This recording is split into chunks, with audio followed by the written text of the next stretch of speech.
నీ దగ్గర డబ్బున్నవాడివైతే వెంటనే ఆ శివాలయంలో నువ్వు 100 రూపాయలు ఖర్చు పెట్టేవాడివి. బ్రహ్మసూత్రం ఉన్న శివలింగం ఉంటే 1000 రూపాయలు ఖర్చు పెట్టాలి.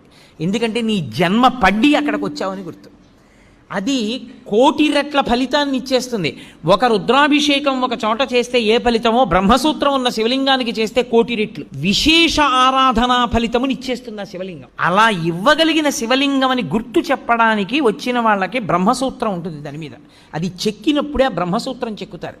బ్రహ్మసూత్రం ఉన్నది మీకు పరాకు చెప్పినట్టు శివలింగం మీద జాగ్రత్తగా ఉండు ఉంటుంది బ్రహ్మసూత్రం. నేను ఎన్నో దేవాలయాల్లో చూసా బ్రహ్మసూత్రం ఉన్న శివలింగాల్ని. బ్రహ్మసూత్రం ఉన్నది మీరక్కడికి వెళ్ళి అపచారం చేసినా అంతే 1,000,000 రెట్లే. మీరు అక్కడికి వెళ్ళి ఏమీ చేయలేదు, కూర్చొని శివ శివ శివ శివ అనుకుని వచ్చేశారు. శివ శివ శివ శివ 4 మార్లు మీరంటే 4 కోట్ల మార్లు మీరు శివనామం చెప్పారని వేస్తారు. బ్రహ్మసూత్రం ఉన్న దేవాలయంలో ఏది చేసినా ఇంటూ 1,000,000 అని. నీ దగ్గర డబ్బున్నవాడి